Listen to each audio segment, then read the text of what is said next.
Hurmatli obunachi, mana O'rinbobon orqasidan detskiy plashatkalar bor. Mana shu domimizdan 2-etajdan 2 qavatli uyimizni obzoriga kelganmiz. Hozir obzor qilib beraman. Mana ko'ringlar.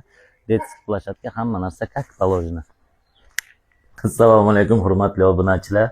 O'rinbobon orqasidan 2-etajdan 2 xonali uyimiz obzoriga kelganmiz. Bu koridorimiz, mana ko'rib o'tib keting. Koridorcha akkuratni qilingan, tayyorgina, hech qanaqa kamchiliklar yo'q. Mana bu yerda hojatxona, sanuzel.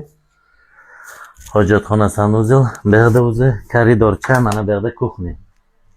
Mana kuxnicha, akkuratligina tayyor, jihozlangan. Ariston, issiq suv, yaxshi suv, nasos, hamma narsasi bor. Hozir xonalarni ko'rsatib ketaman. Hamma jihozlar qoladi. Hurmatli obunachilar, mana bu bitta xonamiz. Mana kirib kelgandan balkon ochib yuborilgan, akkuratligina ko'rib turgan televizor, divan, hamma narsa qoladi. Jihozlari shunday qoladi, akkuratli patologlar gipsokarton qilingan. Mana bu yerda yana bitta xonamiz. Mana svetini chippoq yoqib qo'yaylik. Mana bu yerda ham bitta xonamiz. Bu ham akkuratligina, hech qanaqa kamchilik yo'q. Hurmatli obunachilar, bu uyimizni narxini 375 million deyapmiz. Kimga interesno bo'lsa, bemalol pastdagi nomerlarga murojaat qilaveringlar. Srochniga sotiladi. Uy qidirib yurgan do'stlaringga jo'natib qo'yinglar. Like bosishni unutmang.